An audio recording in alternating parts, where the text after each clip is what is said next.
여러분 안녕하세요. 여러분의 기도 친구, 기도하는 시인 임윤택 교수입니다. 여러분, 독감에 걸려보신 경험이 있으시죠? 독감에 걸리면 어떻게 됩니까? 목소리가 잘 나오지 않습니다. 증상이 더 심해지면 아예 말을 할 수 없게 됩니다. 그래서 목소리를 많이 쓰는 성악가, 가수, 아나운서, 교수나 설교자가 독감을 두려워합니다. 걱정합니다. 목소리를 잃으면 아무것도 할 수 없기 때문입니다. 음악가 베토벤이 청각을 잃어버린 것과 같습니다. 화가가 시력을 잃어버린 것과 같습니다. 이런 비극이 화란 개혁교회 지도자로 인생의 정점에서 빛을 발하던 앤드류 머레이에게 닥쳤습니다. 그의 나이 51살이었습니다. 머레이는 거듭남을 경험한 탁월한 설교자였습니다. 목소리가 좋아서 언제나 은혜롭고 감동적인 설교를 하는 당대 최고의 설교자였습니다. 영국의 부흥과 아프리카의 부흥을 경험하고 있었습니다. 부흥의 열매가 이곳저곳에서 생겨나고 선교의 열매도 풍성했습니다. 어머니가 독일계 위그너 출신이셔서 위그너 여성 리더십에 관심이 많았습니다. 아프리카 최초의 여자 대학, 위그너 여자신학대학을 세웠습니다. 아프리카 전역에 부흥의 불길을 전하기 위해 선교사 훈련원을 세웠습니다. 머레이는 설교자로, 교수로 최고 정점에 섰습니다. 복음의 열정이 충만했던 앤드류 머레이는 시간을 쪼개서 마차를 타고 먼 곳까지 전도 여행을 나갔습니다. 몸을 아끼지 않았습니다.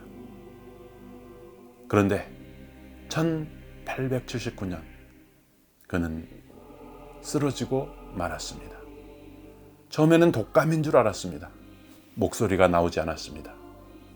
설교를 할 수 없었습니다. 의사의 치료가 통하지 않았습니다. 낙심하고 좌절했습니다.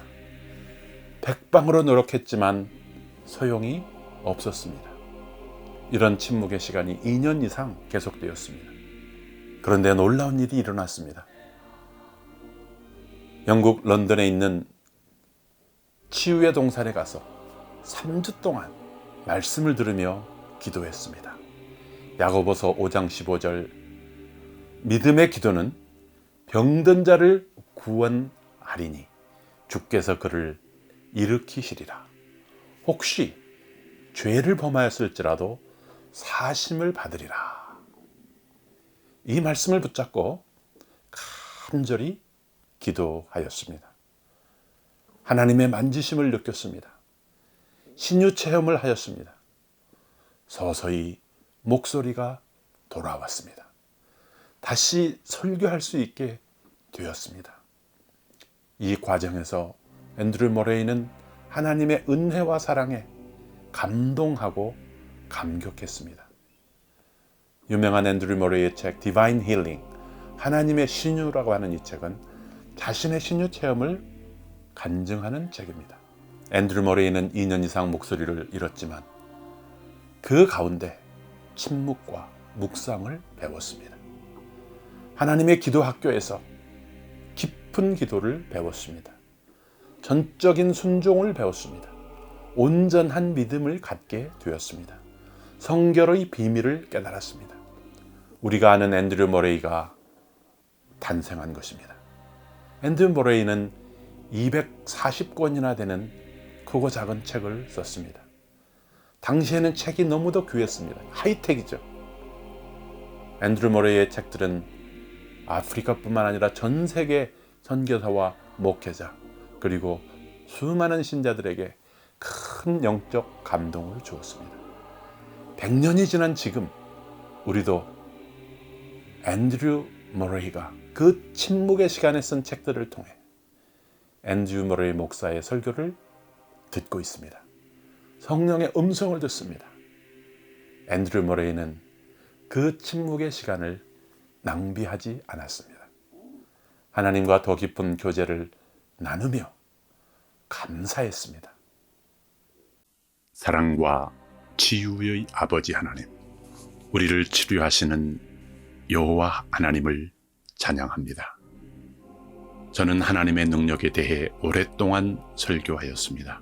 그러나 저는 다른 화란 개혁교회 목사들과 같이 신유에 대한 믿음이 없었습니다. 신유에 대한 기대도 없었습니다. 그러나 제가 병이 들고 저희 병이 나을 가능성이 없다는 의사의 말을 들었습니다. 저는 잠시 좌절하고 흔들렸습니다. 이제 어떻게 해야 좋을지 모르겠습니다. 절체절명의 순간입니다. 주의 뜻을 보여주소서. 사랑과 치유의 아버지 하나님, 저는 거듭남을 경험하였습니다. 성령이 임하시는 것을 경험했습니다. 영국의 부흥과 아프리카의 부흥을 경험하였습니다. 경이로운 부흥의 열매를 맛보았습니다. 저는 위그노 여자신학대학을 세웠습니다. 아프리카 최초의 여자 대학교였습니다. 아프리카 전역의 부흥의 불길을 전하기 위해 선교사 훈련원을 설립했습니다. 저는 교수로 설교자로 정점에 섰습니다. 이곳저곳으로 다니며 잃어버린 영혼을 찾아 나섰습니다. 말씀을 전했습니다. 저는 몸을 아끼지 않았습니다. 그 결과 1879년 저는 건강 문제로 쓰러지고 말았습니다. 처음에는 몸살이나 독감인 줄 알았습니다. 곧 나을 것이라고 생각했습니다. 그런데 무엇보다 목소리가 나오지 않았습니다. 의사는 설교자인 저에게 목을 써서는 안 된다고 말했습니다. 가능하면 말을 하지 말라고 했습니다. 아무리 치료해도 나아지지 않았습니다. 그렇게 2년이 지나갔습니다. 사랑과 치유의 아버지 하나님, 얼마 전 저희 어린 두 아이 페니와 윌리가 갑자기 죽었을 때에도 소리내어 울면서 기도할 수 있었습니다. 그러나 이제는 소리내어 울 수도 없습니다. 소리내어 기도할 수도 없습니다. 이 시간은 설교자인 저에게 죽음과 같은 시간이었습니다. 이 침묵의 날들 동안 저희 기도는 더 깊어졌습니다. 겸손의 나무는 더 깊이 뿌리 내렸습니다. 저희 죄와 무능함을 철저하게 깨달았습니다. 모든 것을 다 내려놓았습니다. 주님께 모든 것을 위탁하는 방법을 배웠습니다. 사람을 만나기보다 주님 얼굴을 구했습니다. 집중하여 책을 썼습니다. 사랑과 치유의 아버지 하나님, 저를 영국 런던에 있는 신유의 동산 벳산으로 인도해 주시고 보드만 목사를 통해 직접 신유 체험을 하도록 인도해 주셔서 감사합니다. 저는 3주 동안 기도와 말씀으로 제가 목소리를 다시 찾게 되었습니다. 저는 신유가 믿음과 성결의 열매임을 깨닫게 되었습니다. 이 신유의 복음을 목소리 높여 전할 수 있게 되었습니다. 저는 하나님의 치유에 관한 책을 썼습니다. 이 얼마나 감사한 일인지 모릅니다. 이 오랜 침묵과 치유 과정을 통해 저는 더 성결해졌습니다. 영성나무의 뿌리를 더 깊게 내릴 수 있었습니다. 평생을 통해 240여 권의 저수를 통해서 살아계신 성령의 음성을 전할 수 있게 되었습니다. 사랑과 치유의 아버지 하나님, 주님은 우리 죄를 사하시고 치유하십니다. 병 낫기를 위해 우리는 기도합니다. 주께서는 믿음의 분량에 따라 응답하십니다.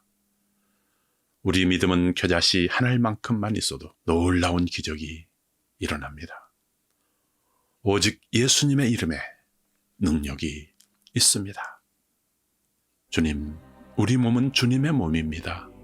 성령의 전입니다. 우리는 몸을 깨끗하게 하여 귀히 쓰는 그릇이 되어 거룩하고 선한 일을 준비합니다. 우리는 다니엘처럼 항상 기도하고 낙심하지 않습니다. 예수님께서는 우리 죄와 질병을 담당하셨습니다. 치유받은 사람은 하나님께 영광을 돌리며 예수님의 제자가 되어 따릅니다. 사랑과 치유의 아버지 하나님, 그렇습니다. 의인의 기도는 역사하는 힘이 큽니다. 의인의 기도는 병든 자를 고치는 능력이 있습니다.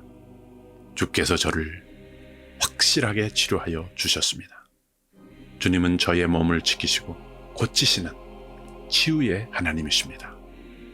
주님, 이제 고침받은 제 몸은 온전히 주님의 것입니다. 주 뜻대로 사용하여 주소서. 오직 주만이 영광을 받아 주소서. 예수님의 이름으로 기도 올립니다. 아멘.